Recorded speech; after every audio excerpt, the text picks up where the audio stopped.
welcome back, everyone, to the History of Gear, where we talk about the past, present, and future of the outdoor industry. Today, I'm joined by Keith Roush. We were just talking about all the different things that you've done in the industry between sales, marketing, product development for companies like Jansport, Royal Robbins, Cloudveil, a mountaineer, search and rescue, former owner of Pine Needle Mountaineering. You've done a lot of things, worn a lot of hats. So it's hard to have a concise introduction, but welcome. It's You great to have you bet. here. You bet. We've been connected for a little while, but got reconnected, especially after we went out to visit Winnie Kingsbury and talked Jansport history and brought the Jansport Skip Yowell materials back here to the Outdoor Recreation Archive. And you were there for so much of this. And that's what I want to dig into a little bit today is a lot of your history and your connection to some iconic brands and people. But before we get into that, how did you get into into the, not the industry per se, but what was your first connection to outdoor activities? Well, I grew up on a farm out in the country in Northeast Ohio, and we were a family who fished and hunted and camped and could do it without leaving home. Uh, and I had the opportunity to be in the Boy Scouts, and I think it's shocking, in fact, if you look back, how many of the guys I've worked with, in fact, started in the Boy Scouts. Royal Robbins, Lou Whitaker, on and on and on. And I became an Eagle Scout, and there was a local guy that my dad had worked for who said if I ever became an Eagle Scout, he'd pay for me to go to Philmont Scout Ranch. And so, in fact, in the 60s, I did that. And once having done that and seen, a little broader view than camping in the edge of the Appalachians, I decided to go to college. And in a mountainous place, I only applied to schools in Colorado and Alaska and Wyoming, and I ended up going to school at Montana State in Bozeman, and fell into a group of outdoors people, and really got into climbing and skiing, and I still climb and ski as much as possible. Hmm. Uh, so it's going on 65, 60, I don't know, about almost 70 years that I've Wow. been camping, and certainly 60 some years that I've been climbing. So So what year would you have moved to Bozeman? 67. 67. Okay. So you're out there, you're using gear, you're connecting with other people. What brands were you aware of at the time? What were the You know, products brands that you were using? the stuff that was generally available was Hollybar and Jerry and Camp Trails. Um, Kelty was available, although not locally. Nobody was carrying Kelty at the time. Um, Certainly the European brands, Millet, Lafuma, stuff like that. I continued, I've had an on and off relationship with Millet. My favorite ski partner in the world has been the president of Millet and the chairman of Millet off and on. And we've done at least a dozen trips together across the Alps. And his kids have visited me in Colorado and spent the summers here and stayed at my house and worked in my shop to practice their English. So Hmm. they're like my kids as well. Oh, that's great. When did you start to recognize that, someone makes the products, someone makes the gear, like there's a business behind the industry? Was there a moment when you recognized that? Well, quite by accident, I was working in radio, uh, and the station I worked for got bought, and they basically fired us and hired all of uh, they brought their own people in because they own stations in the Dakotas, and a station in Bozeman was a big upmarket move for them, and so they did that, and I was left with no job, and there was a local shop that was expanding, and they were going to double their size, and to have room for more ski stuff. And in the summer, they were going to have backpacking and climbing and that sort of thing. And I was well known locally by then as a climber and a rescue person. And so I got hired to help them do that. And from that, I met, manufacturers, reps, that sort of thing. And one of the things that happened was I was invited to climb Mount Rainier on what these guys called a rep climb. And this guy who had worked with Lou Whitaker in his ski shop in Tacoma, he brought a bunch of his rep buddies together and a couple of retailers. And I was one of those retail people that got invited to climb Mount Rainier. And as it happened, I was on the same rope as Skip Yowell. And Skip had not yet climbed Rainier. He'd tried it once with Murray, but they've tried it for the first time in the winter, and they weren't mountaineers. They had never climbed a mountain together before or separately. And so they didn't do very well on that winter climb. But Skip got invited to this rep thing, and I am still friends with every single living person that was on that trip. And I run into them forever. Some are retired reps, some are retired retailers, and some are retired manufacturers. And so that really got me into the thick of things. And so I visited Jansport's little setup with 6-way machines upstairs over his uncle's automatic transmission rebuilding factory on North Aurora Boulevard in North Seattle. And from there on, I was helping them develop packs for climbers and tents and whatnot. And when they had an opportunity to hire salesmen, I got hired as a salesman. So you were helping with product development before you had been hired on officially? Yes. And initially, when they their first salesman was an independent guy who was selling cross-country skis and boots and stuff. And then when K2 bought them, K2 thought they would try using their salesman to sell packs. And K2 was great in that they had their own reps. Everybody else did not. And so, for instance, Kelty had one rep for the whole country. And he actually worked out of the factory. He was there most of the time, but he would take a trip each year and get to some different stores. So it was very, hit and miss. And K2 decided that they would have their own guys do ski stuff, and they'd set them up with 4-wheel drive vans and paint them all up. And that's how they would break into the market. Even though they had an innovative product, they decided that they would give it a real shot in the arm by doing it that way. Other people used reps that would cover a whole set of import stuff. So you had an importer that would bring in, say, Rossignol skis. He also brought in Nordica boots and look bindings.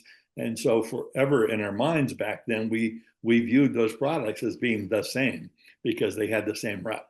And they would also bring in a brand of goggles and glasses and a brand of clothing and a brand of gloves. But the individual companies didn't have reps yet, but K2 did. And that really gave them a leg up. And they hired some really interesting characters because they were that sort of people. And that helped them a lot too. So Bobby Burns was one of their first reps who went on to develop the ski. Jim Bombard was one of their reps who for a long time was associated with the U.S. ski team as one of their ski tuners and mechanics. And so there was just an enormous wealth of knowledge among those guys, and they did a great job. And so they thought, well, we're paying these guys all summer anyway, and they're not working. Let's give them these packs to sell. Well, that didn't work great. So the very next year, 1 year into that ownership, they had the idea to hire their own reps. So that was really right at the beginning of outdoor reps. Hired just cover Montana and Idaho while still working retail. And that worked for me pretty well. And K2 took pity on me. They thought I couldn't make a living selling backpacks. So they gave me marker bindings to sell and K2 water skis and made me a tech rep for K2. And as it turned out, I added more states and became a full-time rep and picked up other brands and went and spent 7 years with Royal Robbins running that and hiring reps and getting that going. So there's just been it's been a matter of being lucky enough to meet the right people at the right time, basically. So I want to go back to like the early days of Jansport too, because I don't know how well documented that the origin is, or and you were not necessarily there when it started, but you were connected with all the people who started it. When did K2 get involved? It sounds like pretty early on. Yeah, fairly early on, really. In 72, I think they bought them, and they were in the process of being sold themselves at the same time. So it was a very complex deal. Cummins Diesel bought them, and that sounds strange now, but at the time, a lot of U.S. manufacturing companies were diversifying. And so, for instance, AMF, which is American Manufacturing and Foundry or something, they bought Harley. And they, by many of you, kind of didn't do Harley any favors. Quality went down under their ownership period, and distribution fell off, and they had all sorts of problems. But that was something that was happening. AMF was famous in recreation for making bowling balls and bowling pins and setting machines and all that stuff. So because they were in sports business, they bought Harley. K2 was acquired by Cummins, and unbeknownst to Cummins, 2 months before that went through, they had purchased Jansport to have this other local, Seattle area business that was counter seasonal to their product, which made sense, to K2. But Cummins was completely surprised by this. The first president, actually, for Jansport was the son of the K2 founder, Bruce Kirschner. Dad and uncle were the two Ks of K2, and he was, fairly bright fellow, and he ran Jansport until Cummins replaced him, and he went on to help found and grow Sage fishing rods. So he's still around. He's still in the business. He can't give up, and he's older than I am. Well, it's interesting, these large corporations coming in and buying up outdoor brands. I've heard this before. Companies like Gillette, I can't remember which company, if they bought Frostline kits, maybe. Yeah, Or and Johnson Wax, they basically owned Johnson Camping Division owned half the brands you could think of that were available back in the 50s and 60s. And so they had Eureka and chemtrails and a bunch of stuff all and let's see, they had a canoe company. yeah, Old Town Yeah, Canoe. yeah. Yep. And just it was an enormous thing. So it was not uncommon for us to get checks that came from, say, K2 or Wrangler or Lee Jeans or whoever, but we were actually working for a backpack company or a boot Yeah. company or whatever. Well, Very common. I think, I don't know if most people, I certainly didn't know like how early K2 was involved in the company. You said 71 or 72? Yeah, yeah. Okay. They produced the 72 catalog, which was very unique. That's the one with the colored packs on the cover. And inside, everybody's wearing tuxedos and ball gowns and wearing backpacks. Yeah. Oh, that's great. So that was produced by them and their advertising agency, Heckler Bauker. And Heckler and Bauker were just interesting dudes. They also founded Red Hook and Starbucks personally. Oh, oh, interesting. And they had an advertising agency that outgrew Seattle. And so in order to have enough businesses to try and do advertising for, they worked their way down the coast to Portland and to, various places, clear to San Francisco, where they went to North Beach and saw all these coffee shops and discovered Anchor Steam beer. And they brought those ideas back to Seattle, and they couldn't find anybody to do it. So they just did it themselves. They founded Starbucks and they founded Red Hook based on Wow. what they saw in North Beach. Hmm. But their early experience was with K2 Jansport in the outdoor space. Well, and other Seattle companies. I think they probably did some work with Boeing and, all the usual Seattle guys at the time. Oh, interesting. But Um, I am curious. I mean, you knew Skip very well and knew Murray and Jan and had interactions with that whole crew early days. I'm curious from your perspective if you could kind of talk through like the origin story of the Jansport brand. well, the short story is that Murray was studying industrial design and engineering at University of Washington, and he entered a contest that was sponsored by Alcoa Aluminum for the best use of aluminum or best new product. And he beat out Boeing, one of the largest users of Alcoa aluminum in the world, for this clever, flexible frame that he came up with. And so the frame was patented in 67. And so you will always see it referenced as the beginning of Jansport, established at 67, but in fact, the company was not. That was the patent on that frame that's sitting beside you. And it was very clever in that it flexed. And because of the way it was assembled, it was an adjustable size. So in 3 different frame sizes, basically kids, women's, and men's, we could fit everybody there was that could, be strong enough to carry a pack. And so he never really intended to make backpacks as a business. They started out with an antique shop. And people, eventually somebody wrote a nice big Sunday newspaper article about this kid that came up with this pack frame, and his girlfriend made the bag for it.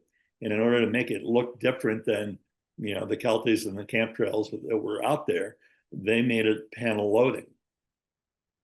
And ultimately, that is how the day pack was invented as a book bag. We made panel loading rucksacks in order to look like the frame packs. Well, once people saw it was panel loaded, you could just drop your books in there. A light bulb went off, and there's the book bag right there. You just shrink it down to where it's about 15 or to 25 liters, and you've got yourself a book bag. I went to college in engineering, and I was a climber, so I had a rucksack, but it was a top load. It was canvas with a leather bottom.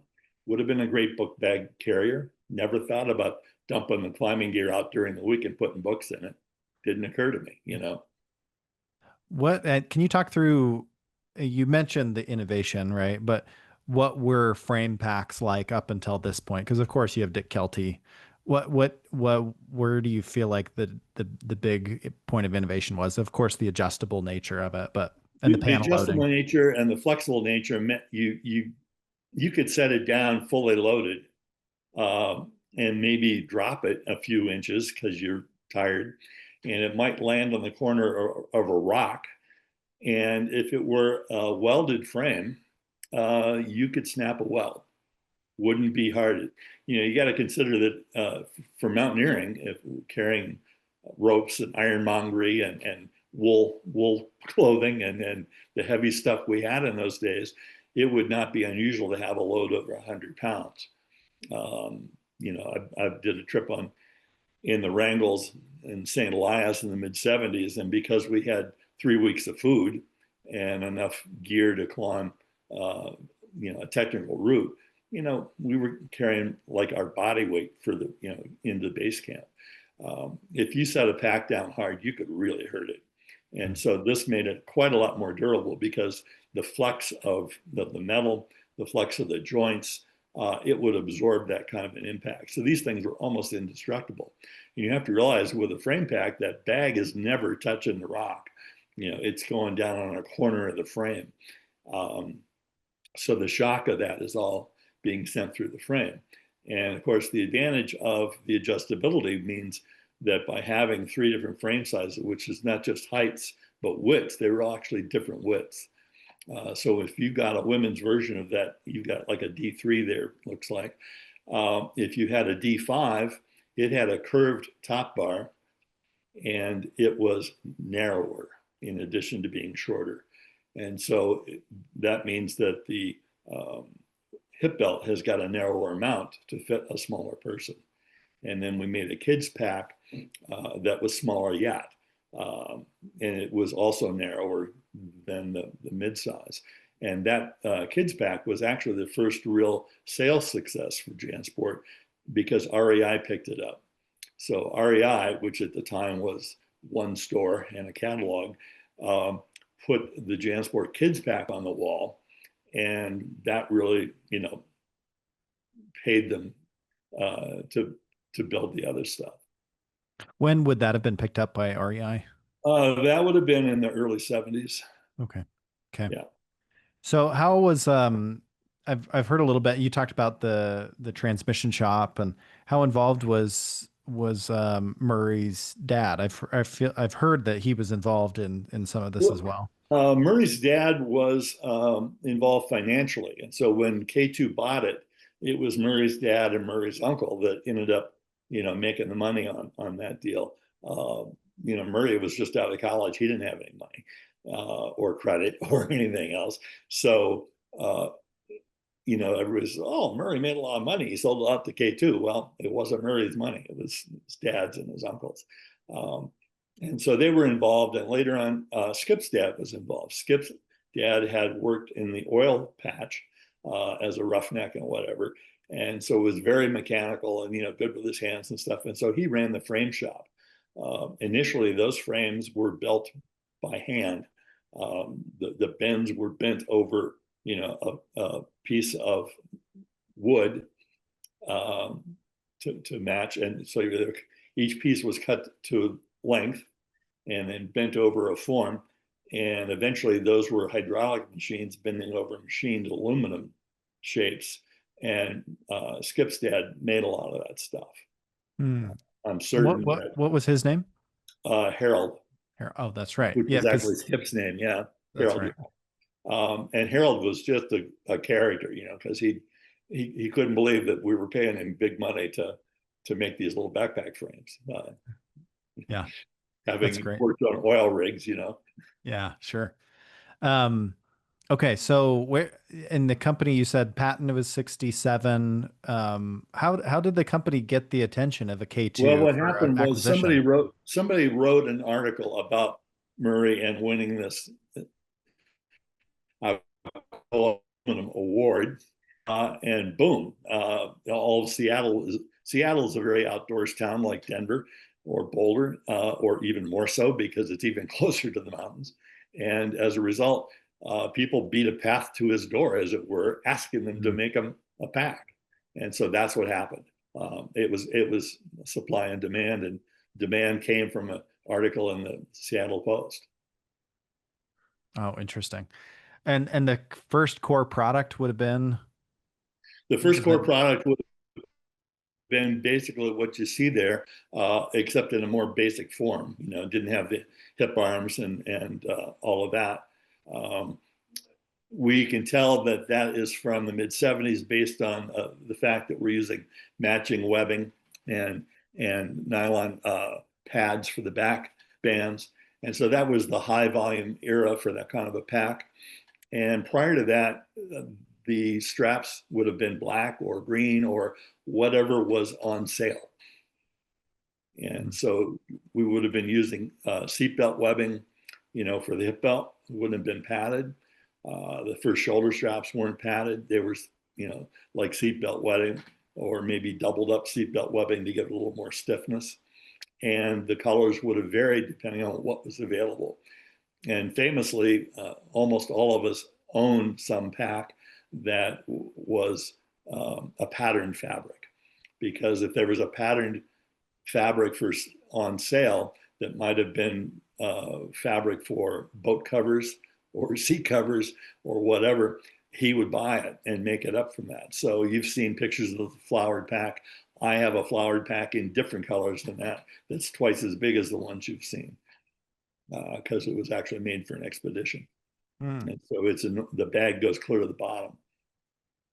When did so I think, how did Skip get involved, I guess? When did that come about and how did that happen? The story I heard, the way I heard it was he stopped there to see Murray and his sister who was working there and his brother who was working there, his brother Randy, and later I think Lindsay worked there as well. But he stopped to see them all, and he was actually on his way to Hawaii to go surfing. Uh, and he was moving some stuff around and picking up some boxes and helping them out. And he got a hernia. And being recently out of college or still in college, whatever was the case, he didn't have any insurance. So they hired him so he could be on their insurance to get his hernia fixed. And he never left. Wow. And this was pre-K2? This was pre-K2. So this Okay. was back when there were six sewing machines, and still quite a lot of antiques from the antique shop were still in the facility. Wow. Yeah. And that was and Jan's role was Jan's design of role soft was goods. pattern making and sewing, and she was an expert pattern maker. She could look at something that, let's say, a pocket on the side of a pack. We all think of it as a bunch of rectangular shapes, but in fact, the way you make the pattern for that isn't rectangular whatsoever. But she could, she had figured that out through trial and error, and just was an outstanding pattern maker. Um, Originally, those patterns were just cut out of, oh, like the same sort of thin cardboard that's used for paper file folders. And so all these pieces were labeled, and, a couple holes knocked through them, and they just were held together by a string hanging on a rod. And you wanted to make such and such a pack sample and change a few things. You'd start with those cardboard cutouts that were the pattern, and you just modify a few pieces of it and sew one up and take it for a hike or a climb and see if it actually worked. Yeah. How important was Rainier Mountaineering to, I mean, you mentioned like this, you got involved in this way, like the organization, Rainier Mountaineering. The What was the connection organization there? got the organization got involved casually to start with, in that we would give them some packs to test, and give some of the guides packs to use. We got more of a formal hookup with them after the K2 purchase, and we had some money to spend, in that we would actually hold what we call the dealer climbs. And we would have 1 week during the summer where we would invite dealers to send somebody from their shop to spend a week with us. And we would take them to the factory and show them how stuff was built. We'd take them out to dinner. And then we go up to Rainier and spend several days on Rainier teaching them to climb. Basically, a simplified version of Rainier Mountaineering's 5-day expedition class. So they'd learn to climb from scratch using rental boots, rental crampons, and ice axes, so forth, and do a summit climb toward the end of the week. And then we'd have a party. Eventually, we'd have a party at the end. When we got back to the bottom, we'd drink a lot of Rainier beer, and we'd have a band and do a dance, and everybody'd have a great week. And they go home with these wonderful experiences from having used Jansport packs and tents and later clothing, whatever. And meet the guides. And of course, the guides, in the end, they loved working with this crowd, because most of these guides guided all year, but not necessarily for RMI. So they would do trips to Aconcagua or Kilimanjaro or Everest, ultimately, and back in the day. Although guiding Everest was not a thing in the 60s and 70s until the late 70s. The people who were climbing Everest were going on their own. It wasn't like something available to the public until the late 70s, really.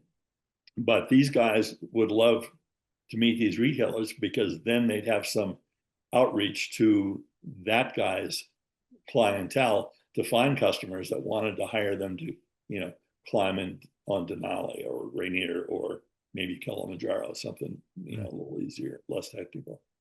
Yeah. When did Lou Whitaker get involved? With K2 at Okay. that same time. Yeah. Okay.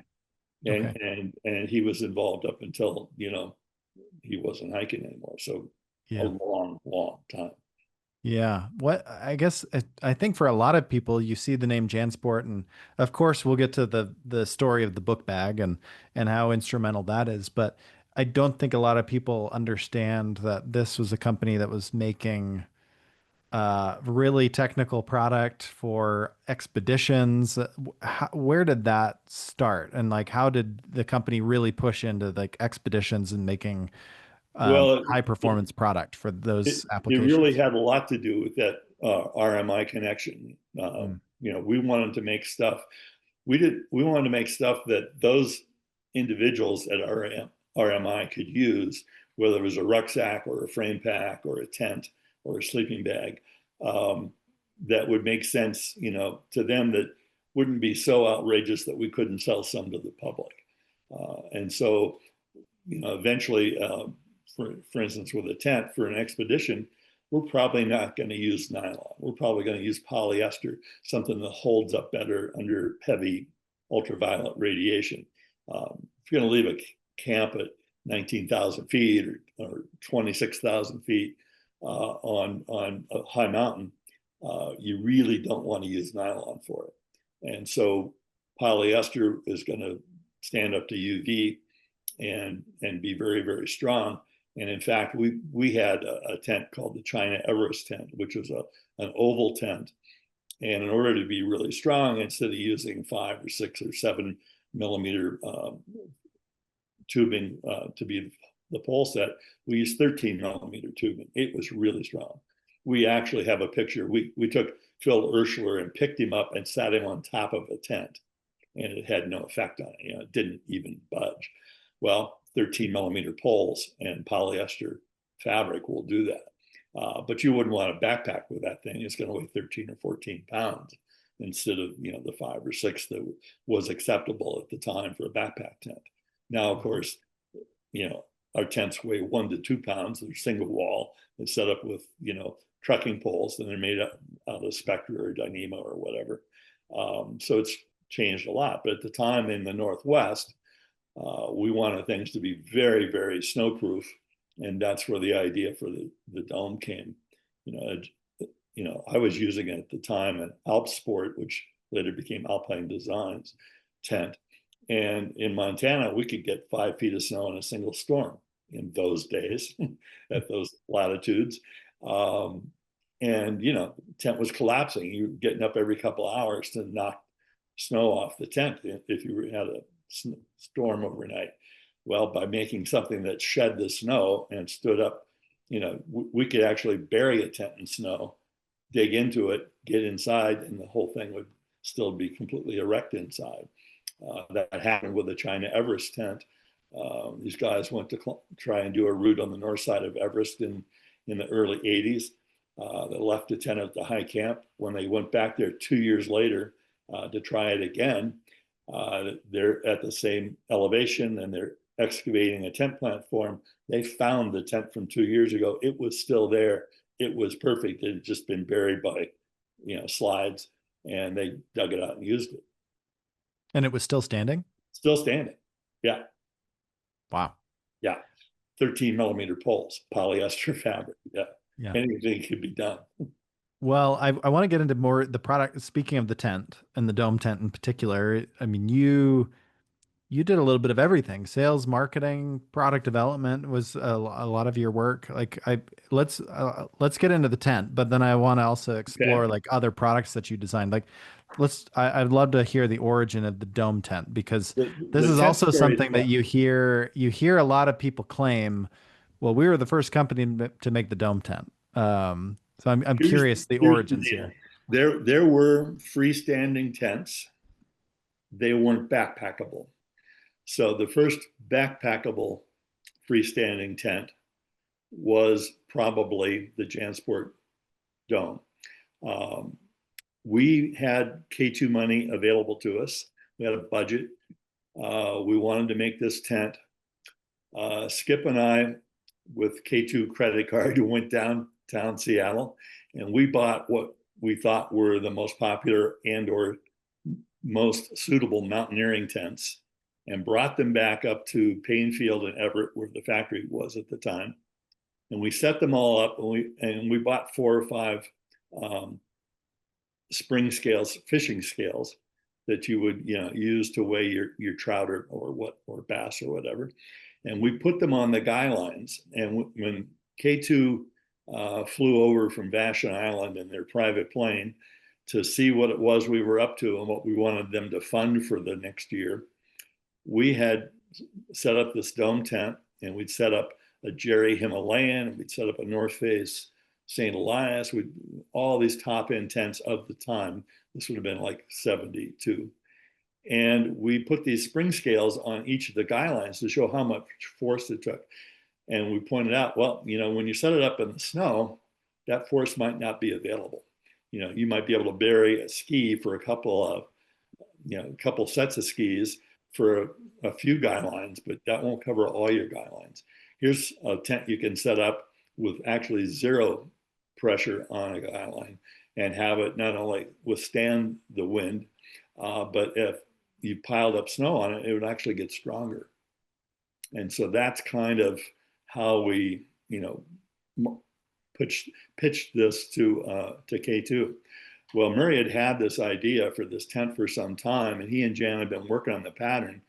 And so they sewed up one, and we had no way to hold it up because they hadn't worked on the poles yet. They just knew that eventually poles would come. The factory was closed at the time. Whenever, there would be a factory closure for a couple of weeks at the end of each summer. You can't really have a factory going if somebody's missing from the production line. And so you just close it and people would take their vacation all at the same time. So this was during that period. Everything was, empty. And so I went over to the frame shop, and we had top load pack models as well, frame packs.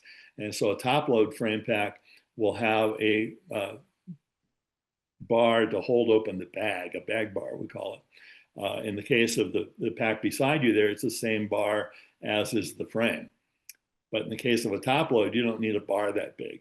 And so the bar was just some 3/8 inch tubular aluminum. And we had it in 108-inch lengths in the factory. And so I went over to the factory and dragged 3 or 4 pieces back over to where we were setting up the tent and a hacksaw. And we just shoved in tubing until it was tight, cut it off, and there it was. So when K2 saw that first dome tent, it did not have removable sectional poles. It had a single pole times 3. And Murray said, well, that was great. Now we got to come up with poles. I said, I already got an idea for that. When I get home in 2 days back to Montana, I'll send you something. And so the first poles were made from solid fiberglass fishing arrows. So people would go out with their bows and in the shallow water shoot carp or bass or whatever, warm water fish with solid fiberglass fishing arrows. They had a lot of mass to them. And they were stiff enough to shoot with a 50 or 60 pound bow. And we used the frame shop to machine ferrules to put them together with. So you had the solid yellow, they were yellow so you could find them in case the string that you had hooked to it came loose. Here's some fish trying to swim around with a yellow or you'll see these still used as garden stakes. In fact, I have some sitting around the place here. We put them up on the edge of the driveway when the snowplow season to mark where the driveway is. So the same arrow is still available in the garden store or at Home Depot or Lowe's. And it's going to be 3 or 4 feet long and 3/8 of an inch or 5/16. Actually, I think they're 5/16 inches thick, solid fiberglass. They're quite strong, quite durable. That was our first poles. A year or so later, the archery companies came up with tubular fiberglass arrows. So we switched to that. That allowed us to use an internal ferrule and to shock cord the whole thing so it would hold together as you're putting it together. That worked so well, we thought, well, we'll be making these forever. So we actually bought the equipment to make them on site in the factory. And that equipment is called a mandrel, and you would actually lay up the fiberglass and build it yourself on this mandrel. Those mandrels are still in existence. Now they're on Whidbey Island making sage fishing rods. So the poles that were all fiberglass poles at the time? Okay. Right. And that the archery companies were using. Right. And so all three generations of poles that we used were arrows. The first were solid fiberglass fishing arrows. The second were tubular fiberglass regular arrows. And then third, the archery companies came up with aluminum arrows. And they would sell different thicknesses, different stiffnesses of based on how strong your bow was, because it's got to flex right coming off of the bow to go straight. So if you got a 25-pound bow that's being used at a youth camp, then that needs a more flexible arrow. And if you got a 75-pound hunting bow that some big strong, weightlifter guy is using, then that's got to have a lot stiffer arrow. And so we played with different ones till we found the right flex for the tent, and that became what we were using. We were buying it from a company called Easton Archery, better known now as Easton Aluminum. Yeah. So nobody else made a comparable tent until we got to the aluminum stage, and that they had poles available to them. Yeah, and that's the part of the tent pole history that I'm more familiar with is Bruce Hamilton, Mark Erickson at the North Face, inspired by Buckminster Fuller, like working on the oval intention, and they needed a flexible tent pole and collaborated with Easton Aluminum to develop that. But they ended up having a lot of failures with those early aluminum tent poles and got those fixed and worked out the kinks. But yeah, the backstory on that is we had some of those on Mount Rainier, and they collapsed on us. They all blew up.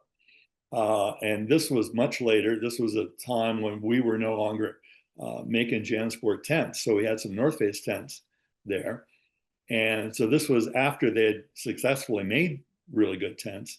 But somebody came to them from the aluminum companies, and they said, listen, here's this higher tensile strength pole that's much lighter. You should use this one. That one didn't work, in that a lot of flexing and 80 to 100 mile an hour winds up on Mount Rainier made it flex so much that it showed its brittleness and broke. And the other ones prior to that, which weighed a little more, had perhaps lower tensile strength, but they were less brittle. They would take a lot of flexing before they broke. In fact, they would never break. And so that was down the road. But I was in one of those tents with a customer on a dealer climb in the late 80s, early 90s. And I remember who the guy was. He was the buyer for Gartz in Denver at the time, which was maybe 30, 40 stores. He went on to be a camping buyer at Cabela's, and he went on to being I think the head apparel buyer at Cabela's before they sold out to Bass Pro. But he was sharing a tent with me, and it broke. Wow. Not the experience you want to have. No.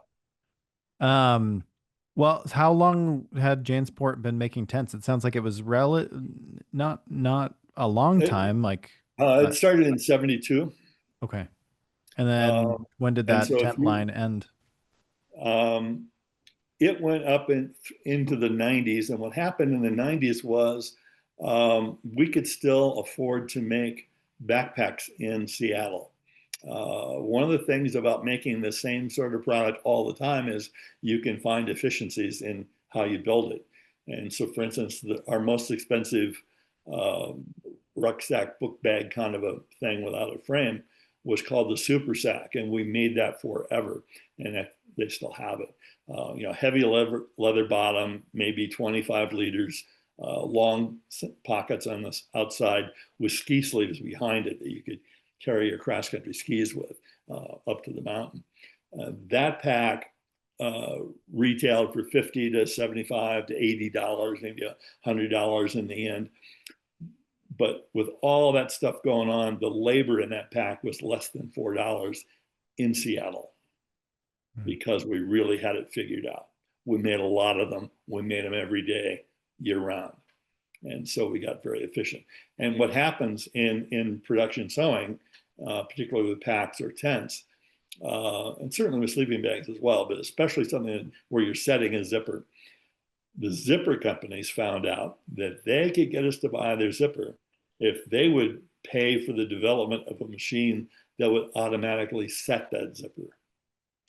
And so when you saw backpack manufacturing in the 80s or 90s move to Mexico, it was because these guys paid to have these machines built, and these factories in Mexico would have a low, hourly rate or day rate for the sewer, and they had the right machine handy that could set that zipper really quickly. And later on, that happened to be Vietnam, which is where many packs are still made. And the trick there was the Vietnamese government underwrote the purchase of these zipper setting machines and put them in factories that were government owned. That's what drove the business to follow, being in Mexico or being in Vietnam, as specific to maybe not being, say, in Korea or somewhere else. And that's what happened with the Jansport tent. Is we moved it to a factory in Hong Kong or China that was making Jansport product for Europe. And at that time, we had a distributor in Germany that had their own brand that they made camping gear of called Tatanka, and they distributed Jansport. They talked us into using their Tatanka factory in China to make Jansport tents, but it wasn't really a tent factory. And so we had lots of failures in tents. They made great backpacks. That was perfect. They had the right machinery. They did not have the right fabric or machinery for tents or pole sourcing, whatever. And as a result, once we had moved the tents offshore, then we started having problems with it. And rather than figure out those problems, tents were such a small portion of the overall sales of the company in the late 90s that they just dropped them. But it was because we'd chosen the wrong factory. We'd chosen a pack factory to make tents, and it didn't work. So one of the things that Jansport is known for, as you look through the catalogs, is this, and you mentioned this, the really, really quirky, very distinct, the collage style catalogs of old timey photos, but with Jansport bags pasted in there. You mentioned the advertising firm Heckler and Bauker being involved at the K2 level, but where do you have any insight into like where the personality of the brand came from that you see in the catalogs? Murray and Jan and to a certain extent Skip were all rooted in the Klondike and the Gold Rush, and of course Seattle was the jumping off point for Alaska.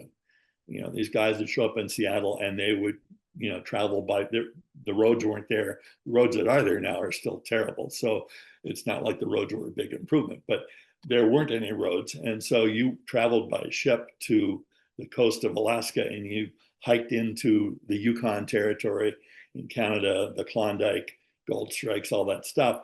All those old photographs came from hiking over Chilkoot Pass into the Klondike. So stuff from towns like Sitka, places like that, would be where the boat would haul in, and these guys that were the Klondike miners would carry their loads in. And so we had all these photographs at Seattle Public Library that were public domain, and so they started with those, and literally cut in with an X-Acto knife a photograph of a pack held in the same position as that one that miner was wearing. So the famous picture that was on the cover and that we used as a logo for a time of these guys going up this 45-degree slope, that's Chilkoot Pass. That's great. How did Skip, if you look at any of the marketing materials, especially later on, Skip is so prominently featured. And I wonder if part of that is he just has a very distinct look, the mustache, the bleach blonde hair. How does someone like that eventually become the face of this brand? Well, Skip's first job was actually running around town picking up spare cardboard boxes to ship the packs in. Okay, so later on, as we built it up a little bit, he started working with writing catalog copy and working with those photographs to pick, what photographs to use for a catalog or for an ad.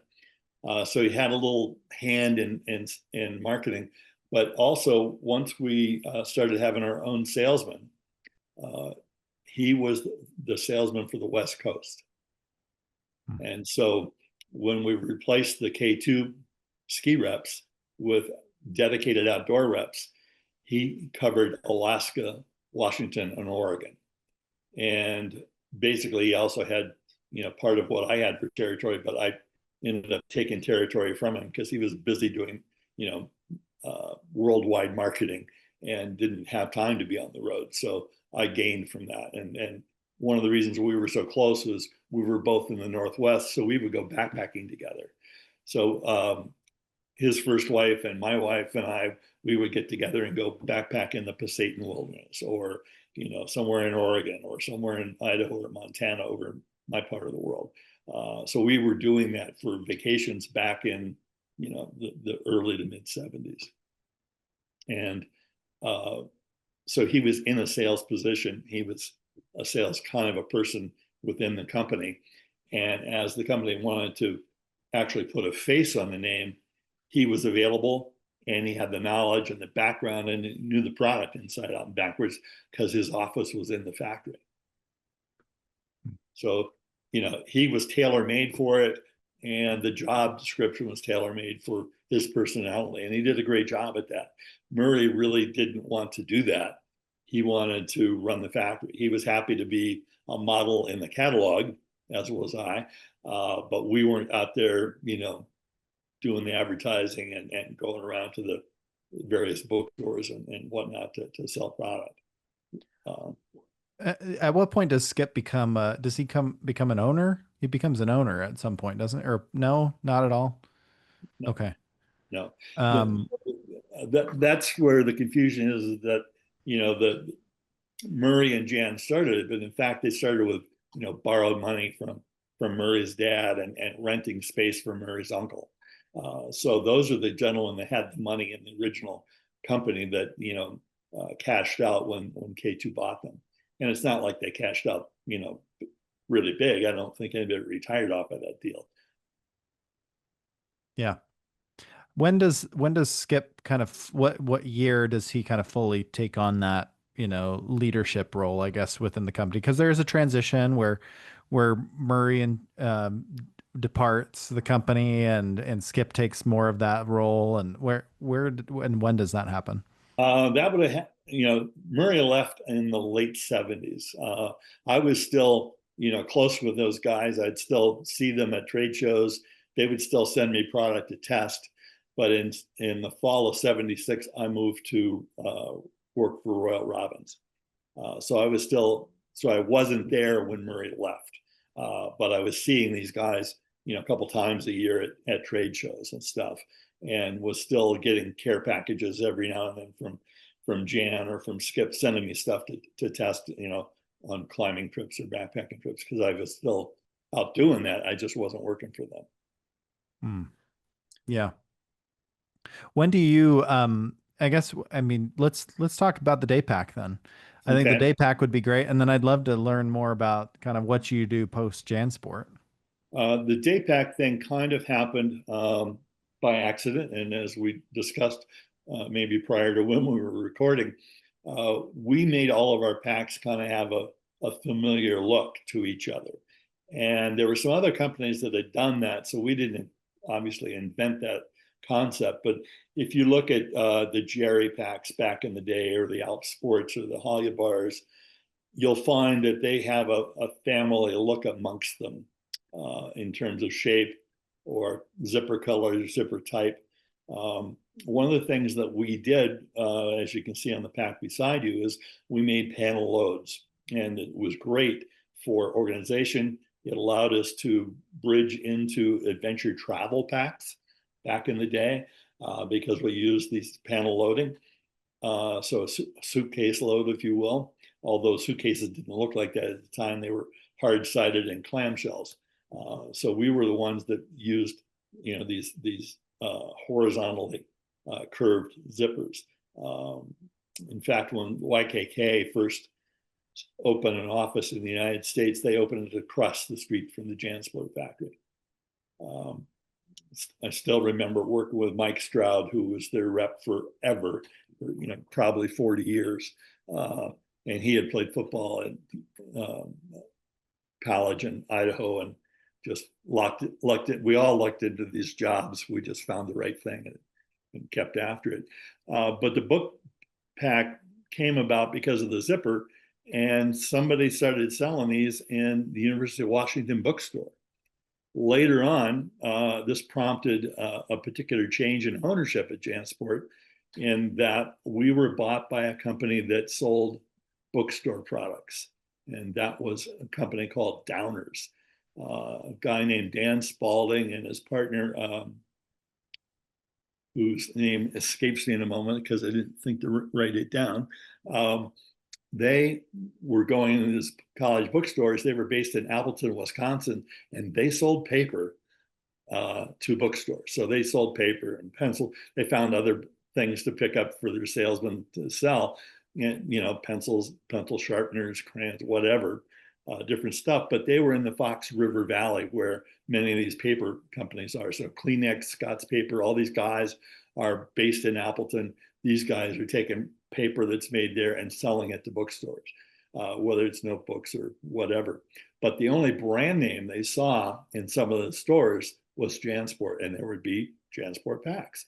And so they looked into it, and they realized that Jansport was owned by K2, and K2 had suffered greatly from some bad winters where the ski companies couldn't pay their bills, and credit is always a big issue among ski shops and small shops like that in general.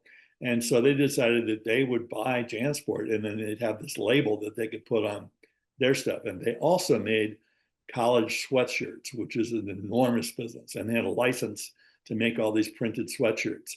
And so they were making those in Appleton, Wisconsin. But they had this label called Downers, which wasn't the greatest label in the world. And so they bought Jansport, and they then had, they fired all the technical reps and had their college bookstore reps sell Jansport, not just in the bookstore, but to the sporting goods stores and the outdoor specialty stores. Well, that went fantastically poorly in the outdoor world. And so the very next year or so, they hired technical reps again. And that's where Jim Thompson and Larry Harrison and me and John Bragg, all these guys got hired. In my case, it was the second time. This is like 1985. And so I worked for them again from 85 to 2001 or two, when I bought the retail store, Pine Needle. So we had this bunch of salesmen in the mid 80s and 90s that were all industry professionals in the outdoor business.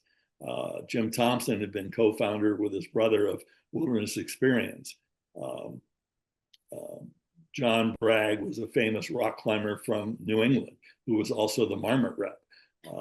We had all these guys that had just, 25 years of history by then, or a minimum of 10 or 15 at least, in the outdoor business. We all had boot brands that we sold and freeze-dried food brands. And now we're separating the technical product from the school product. And those school guys got to still call in college bookstores. And we developed briefcases, and we developed overnight packs and all kinds of things that they could sell in those stores. And then we could sell them in the outdoor stores, plus the technical product, which included frame packs and internals, big 70, 80, 90 liter packs, clear on down to the book bags, plus sleeping bags. And the sleeping bag was, again, a Murray invention that was fabulous.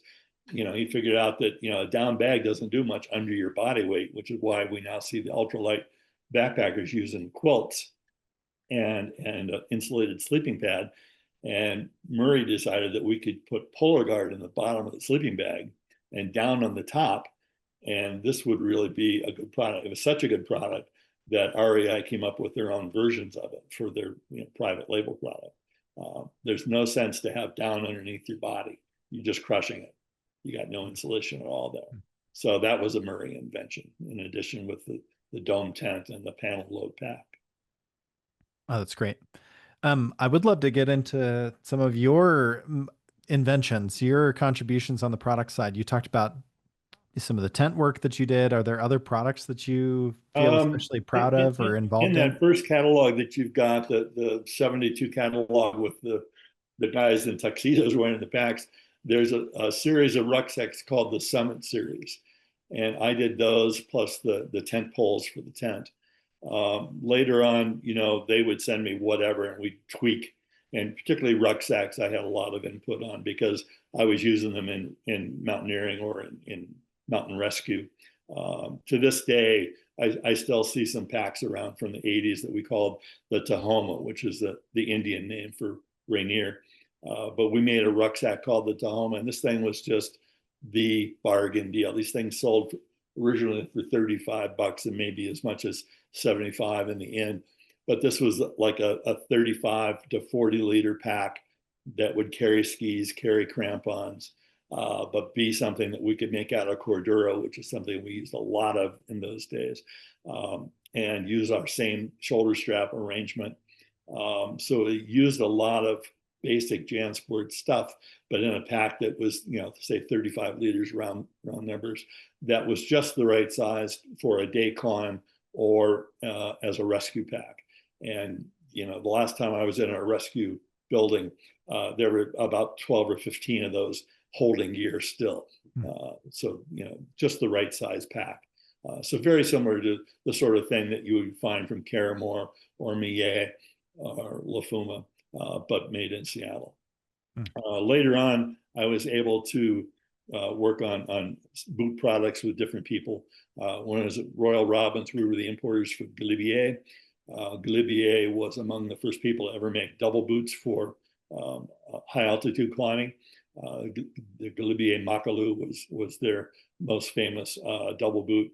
The Galibier Super Guide was a very popular single boot that we were using for climbing snow or ice or rock. If you look in the 73, 74, 75 catalogs, you'll see that Gambu and his brother-in-law Persumba and I are all wearing Galibier Super Guides. I've got a catalog laying around here someplace where I'm sitting next to Skip on some rocks in Colorado with our backpacks at our feet, and we're both wearing Super Guides. And this was about 1988 or 9 or something. So I was able to work with those guys to develop the first telemark boot. And what made that special was not the boot itself, because everybody had boots like what we started with. But the problem with the early telemarking was that the bindings didn't give us enough space to make a thicker, stronger boot and put it in the binding. So what we got going there, everybody thought that a cable binding was clunky, but a cable binding, as was last used in Alpine before the release binding was invented, the cable binding allowed you to use a really thick midsole because you could change the height of that, or you could just choose a different size binding to accommodate that. But once people started telemarking, the whole idea was we called it 3-pinning because we were using a 3-pin binding.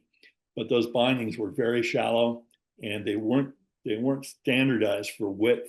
And so you would actually shave the boot to fit the binding.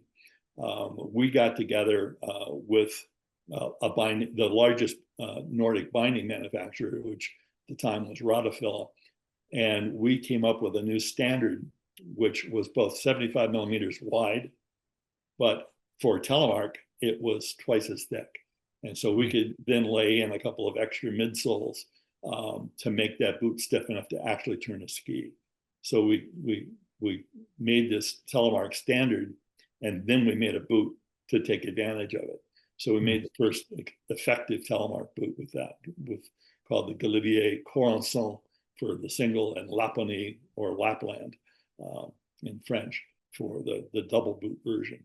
And then other things we came out with at that time, we did a lot of innovation with Edelrid ropes. We were the exclusive distributor for North America for Edelrid ropes, Galibier boots, Salewa equipment. So we did a lot of equipment stuff. And then we just carried on from there. Every now and then we might have an idea. But another thing we did at Robbins at the time, which this is before fleece, rag sweaters were very popular. They retailed for $19.95 at your local outdoor store or REI, and they were made of used wool. What's called rag wool comes from rags. Hmm. and we would have about a 15% nylon content to hold that stuff together because it wasn't long staple. And at that time, DuPont was developing fibers, synthetic fibers for sleeping bags and for jackets. And they had come up with hollow fill, which was a tubular polyester fiber that would be very lightweight because it's tubular. And so we took hollow fill. Later, they put 4 holes in it and called it qualifill. But we took the hollow fill fiber and we blended that with rag wool. And we trademarked the term hollow wool. And we made these sweaters that had, rather than just bare nylon, had this hollow nylon in it, or polyester, and it made them stable in the washing machine. So you could machine wash and dry your 1995 sweater, and it wouldn't just go all out of shape or be crazy. And it would just, marginally warmer than the ones with nylon. So there was stuff that we were always thinking of what could be next.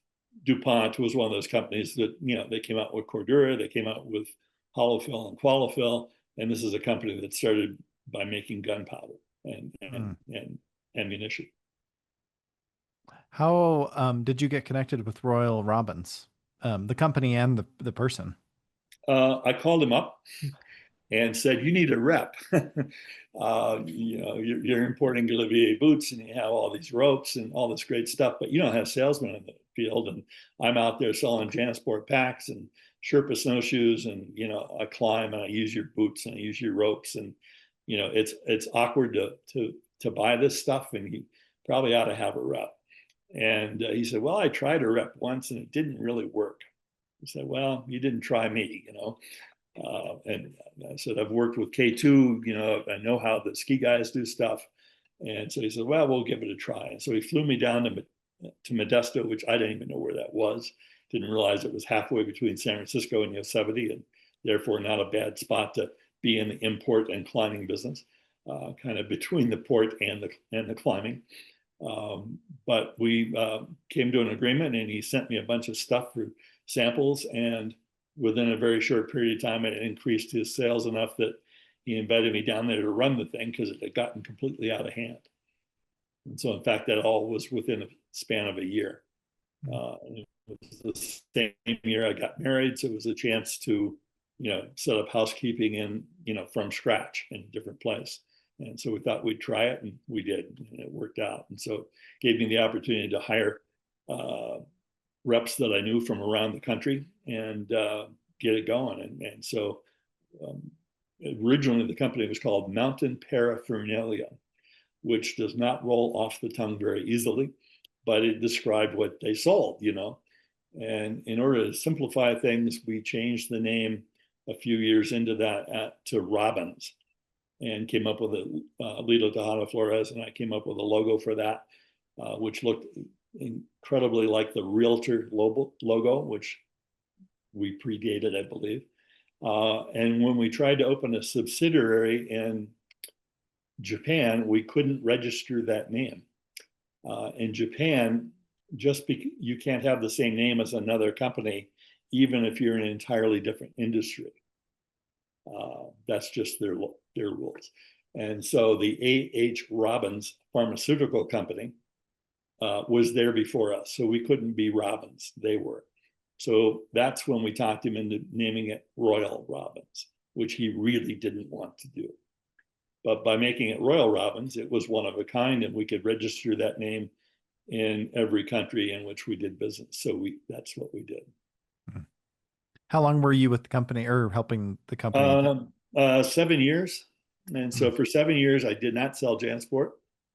But as I said, I was still involved with them.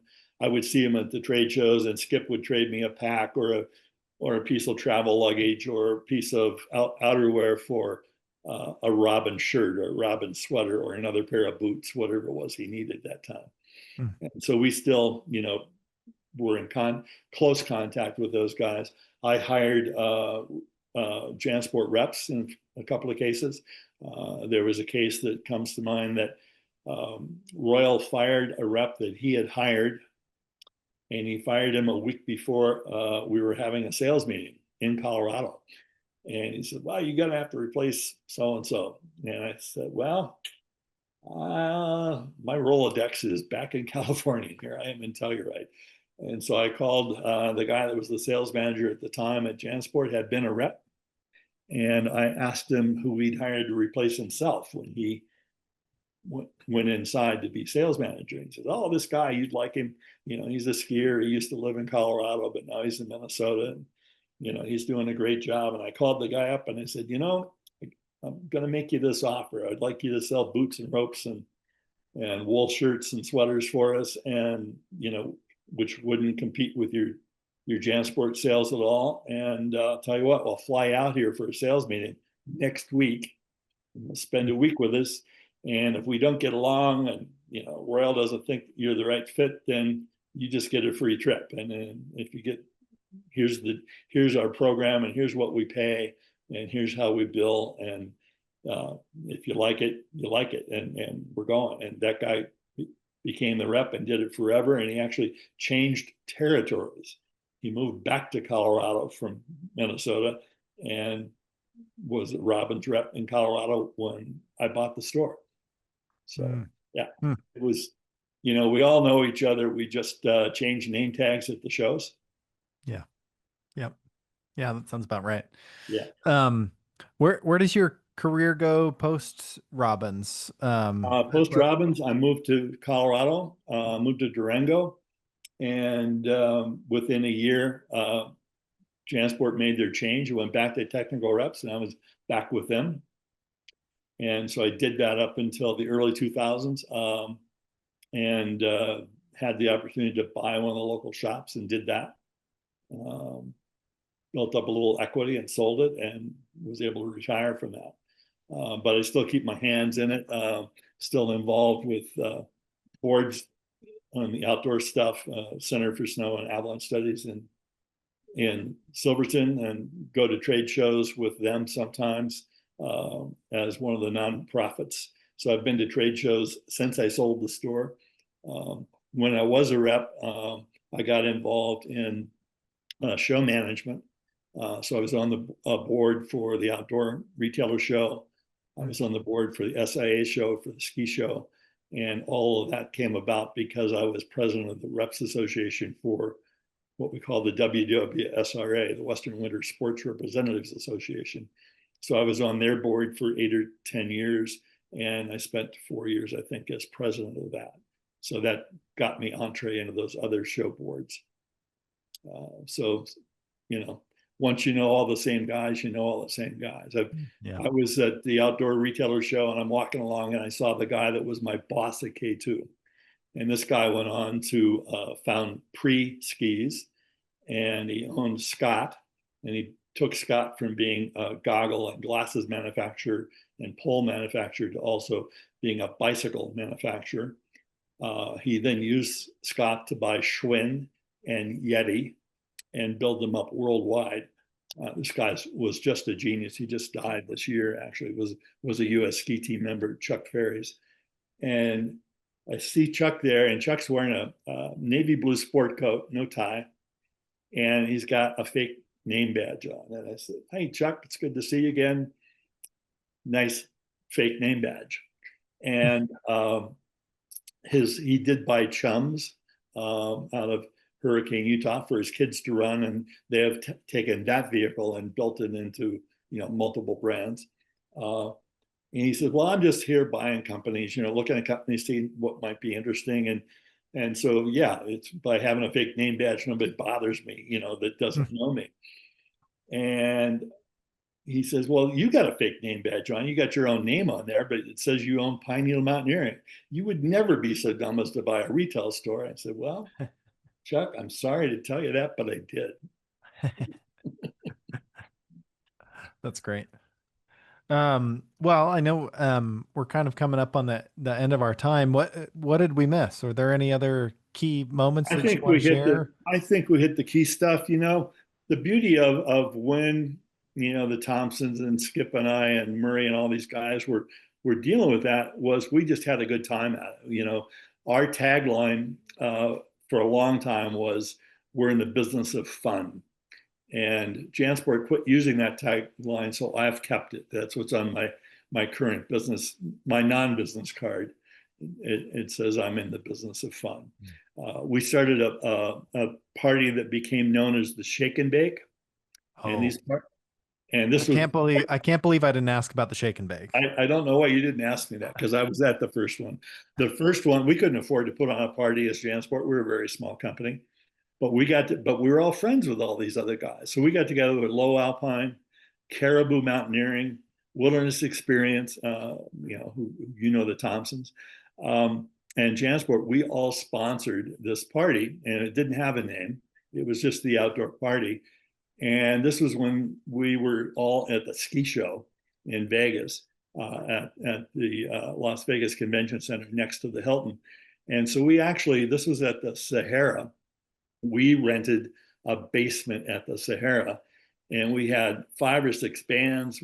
Got these bands really cheap because they were passing through Vegas and they could get another gig by playing with us. And we made up these T-shirts, and I wish I had one of the original Shake and Bake T-shirts. You may have gotten some in your collection from Skip, but this became known as the Shake and Bake because the Sahara caught a restaurant in the Sahara caught fire that night during our party, and we never heard the alarms because we're rocking out. We got cheap beer. We got everybody that's anybody in the business, and all the reps and all the retailers are at this party. And we come out from basement level up to the alleys where our cars are, and it's flooded because of them putting out the fire in the restaurant above us. And after that, we called it the Shake and Bake. Wow. That's an amazing origin story You for the had to shake be and bake. there. Yeah. Yeah. Are But there's people around. any notable bands or performers we should I couldn't remember be any of the aware of? bands from that one, but later on, when we had a budget, we had the best bands you can imagine. We've had Arlo Guthrie a couple times. We've had Shamika Copeland. We've had all kinds of people at these. And again, because we were doing these trade shows in Las Vegas or in Reno for the original OR shows, you could get anybody. In the Salt Lake shows, we hooked up with one of the founders in the Nitty Gritty Dirt Band, John McEwen, and he found the bands for us. He was our connection to the music industry. And so he would get us these great guys that were passing through Salt Lake, on their way to somewhere else. And they would play for our party at a reduced rate. Yeah. Oh, that's great. The other one I should ask about is Howlin' Yowlin' Himalayan Popcorn. That is Skipper was always a huge fan. I need to plug this thing in. Okay. Yeah, no worries. Skipper was a huge fan of popcorn, and I found some local popcorn one time and sent him to him, and he said, "This popcorn is better than any I've ever had. It pops up bigger." And I said, "Well, it's it's marketed locally, and it's from the Adobe Milling Company, who markets pinto beans that are grown here in Western Colorado. And one of the things they sell in their little kiosk is this popcorn. And so I bought him 100-pound bag of it and shipped it up to him. And then we knew what farm it came from. And that's how Howlin' Yowlin's popcorn got going. It was Adobe Milling popcorn repackaged in Nalgene bottles. Ah, oh, interesting. And This wasn't a Jansport project. This was a Skip Yowell that side was a project. Skip project. This is Adobe Milling hot sauce. So these guys. Oh, that's great. But yeah, he would box up. You may have seen pictures of his office. He had the wildest collection of stuff in an office you can imagine. Every now and then he would decide to redo that, and he would take a box that would hold that pack frame, and would actually hold 6 of those flattened. And he would take one of those boxes and fill it with all that crap that he was getting rid of and just send it to me. It would just show up as, Jansport samples, but there was not a Jansport thing in there. It was old stuff from his office. So one year at a trade show, he decided to pick on me because I was nearly as old as him. And he had this old leather suitcase that had been in his office, and he gave it to me as part of the luggage presentation at a trade show, or no, at a sales meeting. And, we had like 80, 90 people there, and everybody gets to see that this was my original sample bag, he called it. Wow. Oh, that's great. Stuff like that went on forever. Yeah. Um, well, anything else we missed before we wrap? I think we hit the highlights. Okay.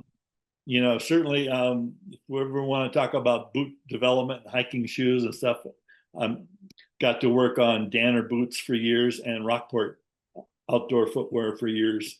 So, again, none of us ever changed industries. We just changed hats. Yeah. Well, there's always opportunities for a part two. So Good. Keith, thank you so much for taking the time. This has been amazing, super informative. So yeah, let's do it again. You bet.